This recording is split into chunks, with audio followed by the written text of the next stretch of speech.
바다 위를 걸으시는 주님에 관한 이야기입니다. 이 말씀은 믿음의 삶을 보여주는 것으로 우리가 읽을 수 있어요. 우리가 믿음의 삶이란 어떤 것인가 이와 같다 하는 것입니다.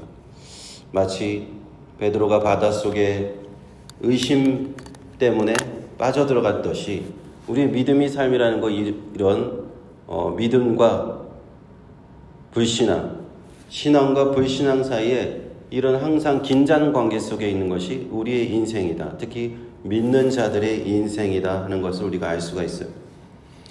22절에 보시면 예수께서 즉시 제자들을 재촉하사 자기가 무기를 보내는 동안에 배를 타고 앞서 건너편으로 가게 하시고, 건너편은 갈릴리 호수 서쪽 기슭에 있는 가버나움을 말씀하고 있습니다. 가버나움으로 제자들이 가기를 명하셨고요. 23절에 보니까 무리를 보낸 후에 기도하러 따로 산에 올라가시다 저물매 거기 혼자 계시더니 되어 있습니다. 이렇게 혼자 제자들을 보내시고 혼자 가신 것은 산에 올라가셔서 혼자 기도하시려고 하신 것입니다.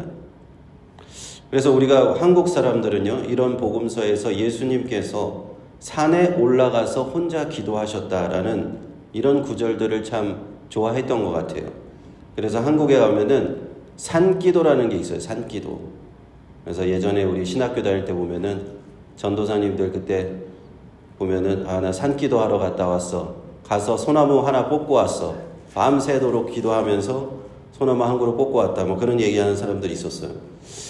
청계산 기도원이 되게 유명합니다. 거기도 되게 기도하러 많이 가는 사람들인데, 한국에 가면은 산에 기도원이 없는 데가 없을 정도로 기도원이 많잖아요. 저도 예전에 한국에 있을 때는 참 기도원 가는 걸 좋아했던 기억이 납니다. 그래서 참 철야하고 금식하고 기도하면서 참 그 밤새는 것이 몸은 힘든데 참 너무너무 마음이 시원한 거예요. 이렇게 막 기도하고 나면은 다음날 너무나 가뿐하고 정신이 맑아지고 영이 맑아졌던 그런 기억이 납니다. 우리가 인생에 어려움이 닥쳤을 때 이 예수님의 기도를 한번 우리는 생각해 볼 수 있을 거예요. 24절에 보시면요, 배가 이미 육지에서 소리나 떠나서 바람이 거슬림으로 물결을 인하여 고난을 당하더라. 밤 사경에 예수께서 바다 위로 걸어서 제자들에게 오시니 제자들이 그 바다 위로 걸어오심을 보고 놀라 유령이라 하며 무서워하여 소리지르거늘. 제자들이 탄 배가 이제 갈릴리 바다 한가운데에 다다랐는데 갑자기 바람이 세차게 불어서 물결이 심하게 일었고 곤란한 상황이 되었습니다. 뉴스에도 우리 간혹 보지 않습니까? 어선이 바람과 파도의 전복에 대해서 사상자가 발생했다, 이런 소식을 심심찮게 접하게 되는 것 같아요. 참 위험한 상황이죠. 바다 위에서 지금 배가 뒤집힌다면 제자들은 목숨을 담보할 수 없습니다. 그때 시간이 밤 사경이라고 되어 있잖아요. 오전 3시에서 오전 6시 사이입니다. 무슨 말입니까? 밤새도록 제자들은 폭풍과 싸웠다 하는 것을 의미하는 거죠. 그때 예수님께서 바다 위로 걸어서 제자들에게 오셨고 제자들은 그것을 보고 유령이라 하면서 무서워서 소리를 질렀다. 당시 이스라엘의 민간 신앙에는요, 바다가 악령들의 본거지다라는 이런 믿음들이 있었어요. 그래서 바다 위에서 누가 걸어오니까 이거는 필시 악령일 것이다, 유령일 것이다 라고 제자들이 놀랐던 거죠. 27절 보십니다. 예수께서 즉시 일러 가라사대 안심하라 내니 두려워 말라. 베드로가 대답하여 가로되 주여 만일 주시어든 나를 명하사 물 위로 오라 하소서 한데 오라 하시니 베드로가 배에서 내려 물 위로 걸어서 예수께로 가되 예수님께서는 그 제자들을 즉시 안심시키십니다. 그리고는 베드로는 깜짝만한 요청을 주님 앞에 드려요. 만일 주시어든 나를 명하사 물 위로 오라 하소서. 주님이 오라고 또 명령하셨고 베드로는 물 위를 걸어서 예수님께 나아갔다. 참 베드로는요, 성격이 급한 사람이에요. 급하길 뿐만 아니라 다혈질적이고 언제든지 내가 이렇게 생각하지 않고 달려드는 그렇지 않습니까? 먼저 저지르고 나서 생각하는 그런 유형이에요. 베드로를 볼 때 우리는 우리들의 모습, 그런 모습들을, 평범한 모습들을 보는 것 같아가지고 참 정감 가는 인물이기도 하는데, 사실 이러한 성격은 또 위험한 성격이기도 합니다. 또 앞뒤 없이 생각 없이 막 달려드니까요. 어떤 사람들은 참 조심성이 많은 사람들이 있는가 하면 매사에 조심조심한 사람들이 있잖아요. 그래서 돌다리도 두들겨보고 건너는 사람들이 있어요. 거기서 더 조심스러운 사람은 돌다리를 두들겨보고 안 건너는 사람도 있어요. 그래서 되게 조심스러운 사람도 있는데, 베드로는 이 극단적으로 조심성하고는 거리가 먼 사람이에요. 그냥 내 지르고 보는 거죠. 예수님은 저를 오라고 하십시오. 그러고 그냥 뛰어드는 거예요, 바다로.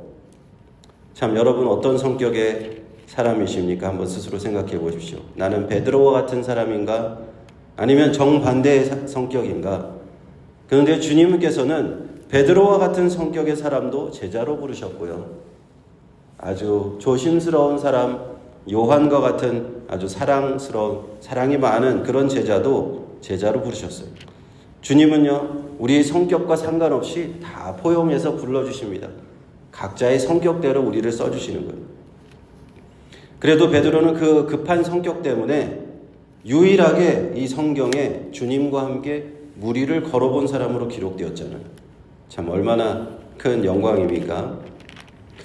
이어서 30절 한번 보겠습니다. 바람을 보고 무서워 빠져가는지라 소리질러 가로되 주여 나를 구원하소서 하니 예수께서 즉시 손을 내밀어 저를 붙잡으시며 가라사대 믿음이 적은 자여 왜 의심하였느냐 하시고, 오라 하시는 주님의 명령을 따라서 무리를 걷던 베드로가 갑자기 바람을 봤다라고 기록해 있어요.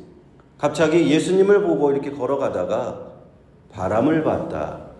이제는 그 거치게 일어나는 그 바람, 파도, 그것을 보고 믿음이 약해지고 두려워져 버렸다는 거예요. 예수님을 집중했을 때는 믿음이 생겨서 걸을 수 있었지만 예수님을 바라보지 않고 바다를 보고 바람을 봤을 때는, 이 험악한 파도를 봤을 때는 순식간에 믿음이 약해져 버렸어요. 내가 이것은 도저히 내가 걸을 수 없는 바다인데 하고는 바다에 빠지고 말았다는 겁니다. 주여 나를 구원하소서. 베드로는 손을 내밀어 주님께 요청하였고 주님은 손을 내밀어 그를 구원하시고는 이렇게 말씀하시죠. 믿음이 적은 자여 왜 의심하였느냐. 32절에 배에 함께 오르사 바람이 그치는지라 배에 있는 사람들이 예수께 절하며 가로되 진실로 하나님의 아들이소이다 하더라 되었습니다. 예수님과 함께 배에 오르자마자 그 거세었던 폭풍우와 바람은 온데간데 없이 사라져 버렸습니다. 그리고 제자들은 정말 당신은 주는 그리스도시요 살아계신 하나님의 아들이십니다. 메시아십니다. 라고는 신앙 고백하는 것으로 이것이 말씀이 이렇게 끝납니다. 예전에는 바람과 바다를 꾸짖어 잔잔케 하셨던 그 주님께서 이제는 그 바다 위를 걸어오시는 모습을 보여주시면서 진정으로 이 우주 만물의 창조주이시고 만물을 다스리시는 성육하신 하나님이심을 그들에게 보여주신 겁니다. 그들에게 그런 아주 각인된 그런 깊은 인상을 주셨고 그들에게 믿음을 주신 것이다. 이렇게 볼 수 있습니다. 이 베드로의 이야기에서 우리는 예수 믿는 하나님의 자녀들이 이 세상을 살아가는 모습을 볼 수가 있어요. 우리 예수 믿는 하나님의 자녀들이 이 배에 탄 제자들과 같다 하는 겁니다. 이 제자들이 어떻게 살았습니까? 예수님과 함께 어떻게 살았습니까? 예수님의 많은 능력을 봤잖아요. 예수님의 많은 기적을 봤습니다. 예수님의 가르침도 들었습니다. 산상수훈과 같은 너무나 훌륭한 하나님의 말씀도 배웠어요. 그럼에도 불구하고 제자들은 이 예수님을 믿음으로 붙들면서 고백하면서 살아가는데도 불구하고 예기치 못한 폭풍우를 만났다 하는 겁니다. 그와 같이 우리의 인생도 그렇다는 거예요. 우리도 예수님을 믿고 붙들면서 신앙으로 살아가지만 이런 예기치 않은 폭풍우를 우리가 인생에서 만나게 된다. 그리고 그때에는 예수님이 그 배에 계시지 않은 거예요. 우리가 믿음으로 기도하고 부르짖지만 주님이 우리를 도우시지 않는 것 같을 때가 있다 하는 겁니다. 제자들이 밤새도록 밤 사경이 될 때까지 그 폭풍우에 시달렸듯이 우리 인생도 주님을 기다리고 기도하고 주님 우리를 도와주세요 하고 우리가 바라지만 어느 순간 그렇게 폭풍우는 쉽게 잠잠해지지 않고 고생하면서 주님을 기다릴 때가 있다 하는 겁니다. 그것이 우리의 신앙인들의 인생입니다. 그런데 어느 순간 주님은 호련히 우리에게 나타나시죠. 저 멀리서 물 위에서 찬란하게 빛나는 어떤 한 분이 우리를 향해서 걸어오고 계시는데 그분이 바로 우리 예수님입니다. 그때 우리는요, 이 선택의 기로에 놓여지는 거예요. 베드로와 같은 선택의 기로에 놓여집니다. 예수님께서 나를 도우시면 이 거친 폭풍우 같은 이 바다도, 폭풍우가 일어타시는 몰아닥치는 인생의 파도도 내가 거뜬히 이겨낼 수 있다. 이것이 아무렇지도 않은 듯이 예수님처럼 나도 여기를 지나갈 수 있다, 걸어갈 수 있다는 그런 믿음이 있고요. 한편으로는 예수님을 내가 믿지 않으면, 그 믿음을 내가 약해지면 내가 이 바다에 베드로가 빠져버리듯이 인생의 폭풍 속에서 내가 빠져버릴 수 있는 그런 선택의 기도에 있다는 겁니다. 베드로가 그런 두 가지를 다 겪었듯이 우리 예수 믿는 사람도 우리 인생에서 늘 이와 같은 두 가지의 그 기로에서 우리는 믿음의 결단을 해야 되는 기로에 선다 하는 겁니다. 우리가 예수 믿는 믿음으로 굳건하게 주님과 함께 그 거센 파도가 있는 그 바다 위를 걸어갈 것인가, 아니면 믿음이 없어서 폭풍과 몰아치는 바닷속으로 빠져들어갈 것인가, 험난한 시험의 인생 속에서 믿음으로 이것을 이겨낼 것인가, 아니면 믿음이 없어서 함몰되고 매몰되고 거기 결국에는 믿음에 패배하고 말 것인가. 우리에게도 베드로와 같은 선택지가 주어진다 하는 것입니다. 그때 예수님께서는 우리에게 한 가지 질문을 던지십니다. 베드로에게 던지신 그 질문입니다. 너희가 믿음이 있느냐 하는 것입니다. 천지를 창조하시고 전능하신 하나님이시고 성육하신 그 예수 그리스도를 믿는 너희가 믿음이 있느냐 하는 것입니다. 겨자씨만한 믿음이 있더라도 이 산을 던져서 바다에 빠지우라고 하면 그대로 될 것이다 하신 그 예수님의 말씀을 믿는 너희가 그 믿음이 있느냐? 그 믿음만 있다면 어떠한 인생의 시험도, 어떠한 거센 파도도 그 위를 아무렇지도 않게 걸어갈 수 있다 하는 것이 주님의 오늘 말씀이신 겁니다. 그러므로 우리는 그 믿음으로 주님과 함께 이 인생의 파도를 걸어가야 될 줄로 믿습니다. 그리고 우리는 고백하게 되는 거예요. 제자들처럼. 내가 주님과 함께 이렇게 거센 파도를 걸어가 보니까 이 세상의 모든 시험은 아무것도 아닙니다. 오직 주님께서만이 그리스도이시요 살아계신 하나님의 아들이시고 나를 구원하실 분이시고 나를 하나님 나라 저 천국에 인도하실 그분이십니다. 그렇게 우리는 신앙을 고백할 수 있다는 겁니다.